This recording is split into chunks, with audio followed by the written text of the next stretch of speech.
మా latest videos కోసం మా ఈ తెలుగు న్యూస్ ఛానల్ సబ్స్క్రైబ్ చేసి గంట సింబల్ యాక్టివేట్ చేసుకోండి. నైమిష అరణ్యంలో సత్రయాగం చేస్తున్న సౌనికాది మహర్షులకు సూత మహాముని ఒకరోజు విఘ్నేశ్వరుడు పుట్టిన విధానం గురించి, చంద్రుణ్ణి చూస్తే కలిగిన దోషం గురించి, శాపమోక్షం గురించి ఇలా చెప్తున్నాడు. గజాసుర వృత్తాంతం. పూర్వం గజరూపంలో ఉన్న రాక్షసుడు అంటే ఏనుగు రూపంలో ఉన్న రాక్షసుడు శివుని కోసం ఘోర తపస్సు చేశాడు. అతని తపస్సుకు మెచ్చి శివుడు ప్రత్యక్షమై ఏం వరం కావాలో కోరుకోమన్నాడు. అప్పుడు ఆ గజాసురుడు శివుణ్ణి స్తుతించి, స్వామి, మీరు ఎప్పుడు నా ఉదరం ముందు నివసించి నన్ను కాపాడమని కోరుకున్నాడు. భక్తుల కోరికలు తేలికగా నెరవేర్చగల శివుడు గజాసుర కోరిక మేర అతని ఉదరంలో ప్రవేశించి సుఖంగా ఉన్నాడు. అక్కడ కైలాసమున పార్వతీదేవి భర్త ఎక్కడికి వెళ్ళాడో తెలియక అన్ని చోట్ల కూడా వెతకటం మొదలుపెట్టింది. అలా కొంతకాలానికి గజాసుర గర్భంలో ఉన్నాడని తెలుసుకొని ఆయన్ని బయటకు తీసుకురావడానికి చాలా బాధలు పడి విష్ణుమూర్తి దగ్గరకు వెళ్ళి ఆయన్ని ప్రార్థించి జరిగిన విషయం ఆయనతో ఇలా చెప్పింది. మహానుభావ, పూర్వం ఎలాగైతే భస్మాసురుని బారి నుండి నా భర్తను రక్షించి నాకిచ్చినావో అలాగే ఏదో ఒక ఉపాయంతో మళ్ళీ నా భర్తను కాపాడు అని కోరింది. అప్పుడు విష్ణుమూర్తి, అమ్మ లోకపావని, ఊరుకో, నీ భర్తను తీసుకువచ్చే బాధ్యత నాది అని చెప్పి బ్రహ్మ ఇతర దేవతలను పిలిచి, ఇక మనం అందరం కూడా గజాసుర సంహారం చేయవలసిన సమయం వచ్చింది, వెళ్దాం పదండి అని పరమేశ్వర వాహనం నందిని గంగిరెద్దుగా అలంకరించి బ్రహ్మ ఇతర దేవతలను విచిత్ర వాయిద్యములు ధరింపచేసి విష్ణుమూర్తి చిరు గంటలు సన్నాయి పట్టుకొని గజాసురుడు ఉండే గజాసురాపురం వెళ్ళి అక్కడ గంగిరెద్దును ఆడిస్తూ ఉంటే అది విన్న గజాసురుడు వారిని పిలిచి మా భవనము ముందు ఆడమని చెప్పాడు. అప్పుడు బ్రహ్మాది దేవతలు తమ దగ్గర ఉన్న విశేష వాయిద్యాలు వాయిస్తూ జగన్నాటక సూత్రధారి అయిన విష్ణువు గంగిరెద్దును చిత్ర విచిత్రంగా విన్యాసములు చేయిస్తూ ఉంటే గజాసురుడు పరమానంద భరితుడై మీకు ఏం వరం కావాలో కోరుకోమన్నాడు. వెంటనే హరి వానిని సమీపించి, ఇది శివుని వాహనం నంది, శివుని తెలుసుకొని పట్టుకొని పోవడానికి వచ్చింది. ఆ మాటలు విన్న గజాసురుడు నెవ్వరపడి అతడు రాక్షసులను చంపే శ్రీహరే వచ్చాడు అని తెలుసుకొని తనకు ఇక మరణం తప్పదు అని భావించి తన గర్భంలో ఉన్న శివుణ్ణి ఒక కోరిక కోరాడు. పరమేశ్వర, నా శిరస్సు త్రిలోక పూజ్యముగా చేసి నా చర్మమును నీవు ధరించు అని కోరాడు. తర్వాత గజాసురుడు విష్ణుమూర్తికి తన అంగీకారం తెలిపిన వెంటనే విష్ణు మూర్తి నందిని ప్రేరేపించెను. నంది తన కొమ్ములతో గజాసురుణ్ణి చీల్చి సంహరించెను. అప్పుడు పరమేశ్వరుడు గజాసుర గర్భము నుండి బయటకు వచ్చి విష్ణుమూర్తిని ప్రార్థించెను. అప్పుడు ఆ హరి దుష్టులకు ఇలాంటి వరములు ఇవ్వకూడదు, ఇస్తే పాముకు పాలు పోసినట్లేనని చెప్పి ఈశ్వరుని బ్రహ్మాది దేవతలను పంపి తాను వైకుంఠమునకు వెళ్ళెను. అదే విధముగా శివుడు నందినెక్కి కైలాసం అతివేగముగా వెళ్ళిపోయాడు. వినాయకోత్పత్తి. కైలాసంలో భర్త రాక గురించి దేవతల వలన ముందుగానే తెలుసుకొని అభ్యంగన స్నానం ఆచరించుచు నలుగు పిండితో ఒక బాలుని చేసింది. ఆ బాలుని బొమ్మ చూడడానికి చూడముచ్చటగా ఉంది. అప్పుడు ఆమె ఆ బాలుని ప్రతిమకు ప్రాణం పోసి వాకిలి ముందు ద్వారం దగ్గర కాపలా ఉంచింది. లోపల పార్వతి స్నానం చేసి సర్వాభరణములు అలంకరించుకుంటూ తన భర్త కోసం ఎదురు చూస్తుంది. ఇంతలో పరమేశ్వరుడు కైలాసమునకు వచ్చి నంది మీద నుండి దిగి లోపలికి పోవుచూ ఉండగా గుమ్మం దగ్గర ఉన్న బాలుడు అడ్డం చెప్పాడు. దానికి శివునికి కోపం వచ్చి ఆ బాలుడి తల తీసివేసి లోపలికి వెళ్ళాడు. అప్పుడు భర్త రాకను గమనించిన పార్వతీదేవి ఎదురు వెళ్ళి ఆద్యపాద్యాదులు పూజించి పరమానందంతో వారిద్దరూ కూడా మంచి చెడు మాట్లాడుకుంటూ ఉండగా గుమ్మం దగ్గర ఉన్న బాలుని గురించి వచ్చింది. అప్పుడు ఆ పరమేశ్వరుడు తాను చేసిన పనికి బాధపడి తాను తెచ్చిన గజాసుర తలను ఆ బాలుడికి అతికించి ప్రాణం పోసి గజాననుడు పేరుతో అతనిని పుత్ర ప్రేమతో ఉమామహేశ్వర్లు పెంచుకున్నారు. ఆ గజాననుడు కూడా తల్లిదండ్రులను పరమభక్తితో సేవిస్తూ ఉండేవాడు. అతడు ఎక్కి తిరిగడానికి వీలుగా అనద్యుడు అను ఒక ఎలుకను వాహనంగా చేసుకున్నాడు. అలా కొంతకాలంనకు పార్వతీ పరమేశ్వర్లకు కుమారస్వామి కూడా జన్మించాడు. అతడు మహాబలశాలి. అతని వాహము నేమలి. అతడు దేవతల సేన నాయకుడై ప్రఖ్యాతి చెందాడు. విఘ్నాధిపత్యము.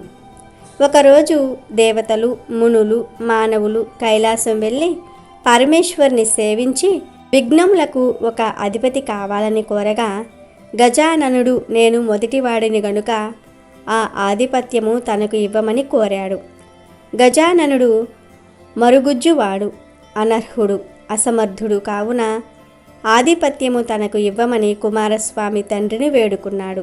అప్పుడు శివుడు ఆ కుమారులను చూసి, మీలో ఎవరు ముల్లోకములందలి పుణ్యనదులలో స్నానమాచరించి ముందుగా ఎవరు నా వద్దకు వస్తారో వారికి ఆధిపత్యము ఇస్తానని పరమేశ్వరుడు చెప్పగా, సరే అని కుమారస్వామి నెమలి వాహనాన్ని ఎక్కి వాయు వేగాన బయలుదేరినాడు.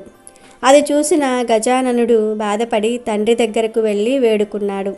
తండ్రి, నా సంగతి తెలిసి కూడా ఇలా చేయటం ఎలా? మీ పాదసేవకుడను, నా మీద జాలిచూపు, నాకు ఒక ఉపాయం చెప్పండి అని ప్రార్థించాడు.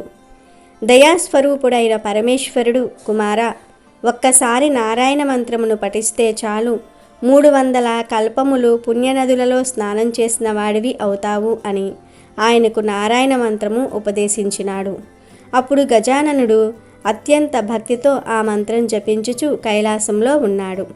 ఆ మంత్ర ప్రభావమున కుమారస్వామికి ఏ నదికి వెళ్ళి స్నానం చేసి వద్దాం అని వెళ్ళినా అక్కడ నుండి గజాననుడు ముందుగా స్నానం చేసి బయటకు వస్తున్నట్టు, అలాగే 3,50,00,000 నదులలో కూడా అదేవిధంగా తనకంటే ముందుగా స్నానం చేస్తూ వస్తున్నాడు.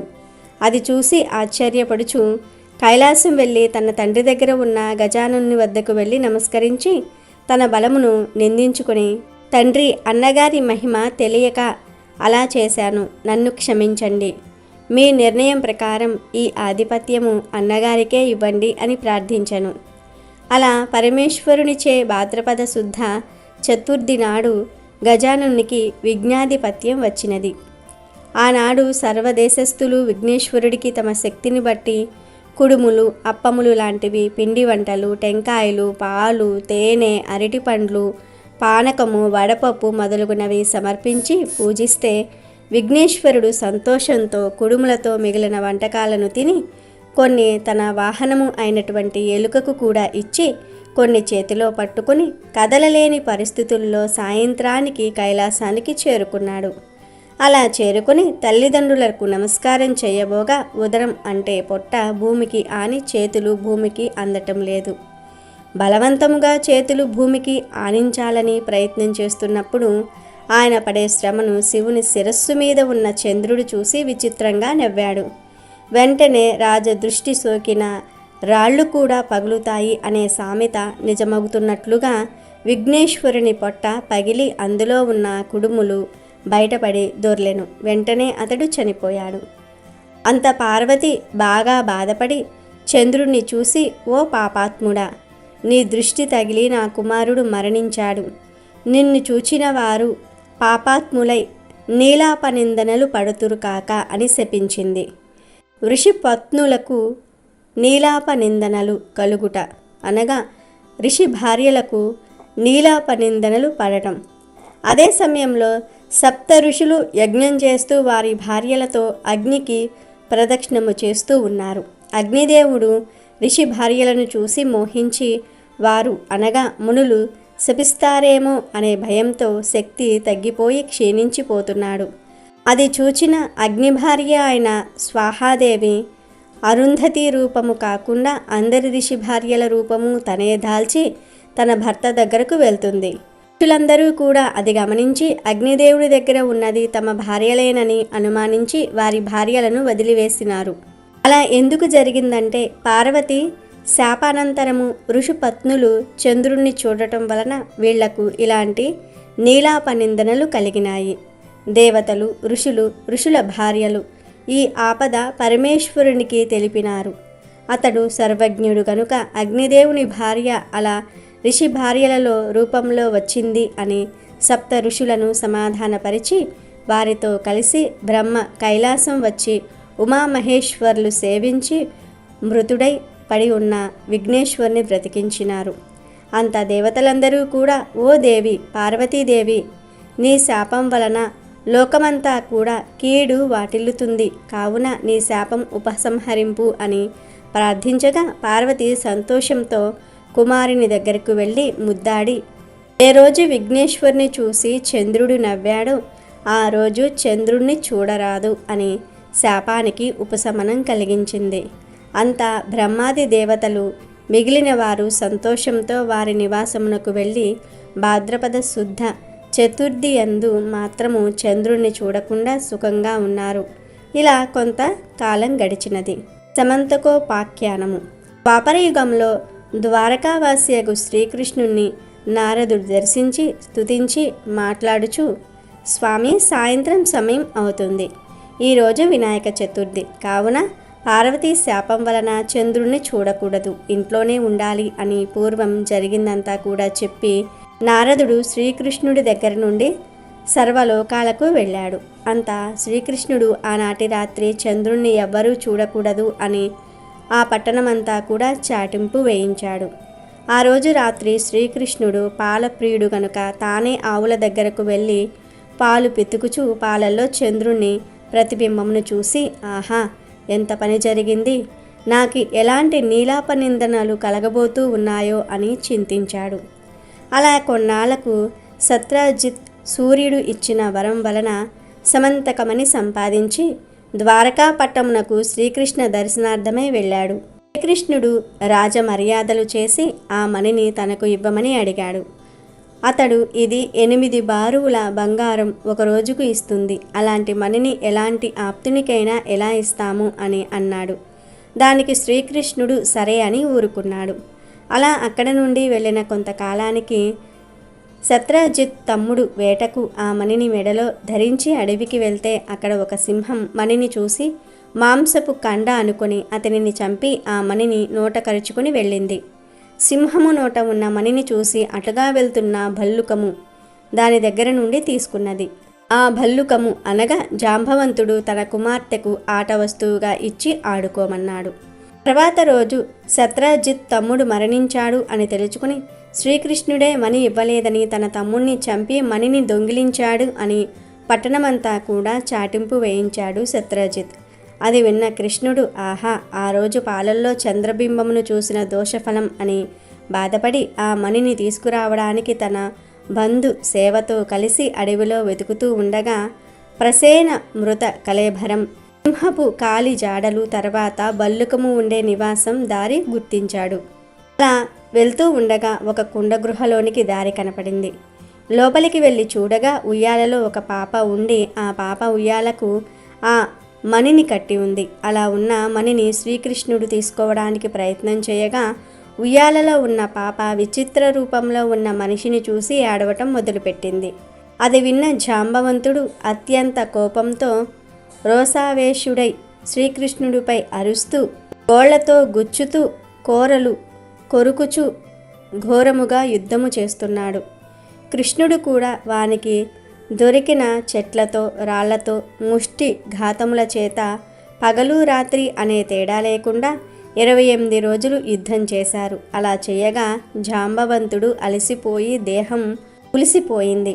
నాతో ఇలా యుద్ధం చేసినది అప్పుడు రావణ సంహారం చేసిన పురుషుడే, ఆ శ్రీరాముడే తనతో యుద్ధం చేస్తున్నాడు అని గుర్తించి, దేవాదిదేవ, ఆర్త జనపోష, భక్త జన రక్షక, నిన్ను త్రేతాయుగంబున రావణాది దుష్ట రాక్షస సంహారణార్థమై అవతరించి భక్త జనులను పాలించిన శ్రీరామచంద్రమూర్తిగా గుర్తించాను.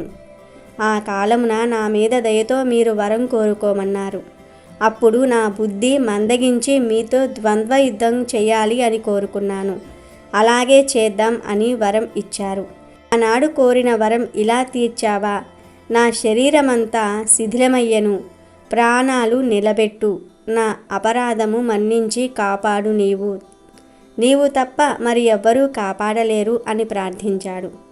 దయాహృదయుడు అయినటువంటి శ్రీకృష్ణుడు అతన్ని క్షమించి తన చేతితో నిమిరి జాంబవంతుని శరీరం మామూలుగా చేసి, భల్లుకేశ్వర, సమంతకమణి నేను దొంగిలించాను అని అపవాదు నా మీద పడింది. అందుకని ఆ మణిని ఇవ్వవలసిందిగా కోరాడు. దానికి బదులుగా మణితో పాటు జాంబవంతుడు తన కుమార్తె అయిన జాంబవతిని కానుకగా ఇచ్చాడు. ఆ మణి తీసుకొని జాంబవతిని వివాహం చేసుకోమనగా జాంబవతితో తన పట్టణంకు తిరిగి వెళ్ళాడు శ్రీకృష్ణుడు. అలా వెళ్ళిన తర్వాత పెద్దలను పిలిచి జరిగిన విషయం మొత్తం కూడా శత్రాజిత్తుకు చెప్పి సమంతకమణిని అప్పజెప్పాడు. అప్పుడు ఆ శత్రాజిత్, అయ్యో, పరమాత్ముడగు శ్రీకృష్ణునిపై లేనిపోని నింద మోపి దోషం చేశాను, పెద్ద దోషానికి పాల్పడినాను అని విచారించి మణితో కలిపి తన కుమార్తె అయినటువంటి సత్యభామను భార్యగా శ్రీకృష్ణుడికి ఇచ్చి వివాహం చేసుకోమని, తన తప్పు సరిదిద్దమని క్షమించమని వేడుకున్నాడు. అప్పుడు శ్రీకృష్ణుడు సత్యభామను తీసుకొని సంతోషించి, ఇలాంటి మణులు నాకు వద్దు, ఈ భామామణి చాలు అని సూర్యుడు ప్రసాదించిన నీ సమంతకమణి నీవే ఉంచుకో అని చెప్పి తిరిగి మణిని ఇచ్చి వేశాడు.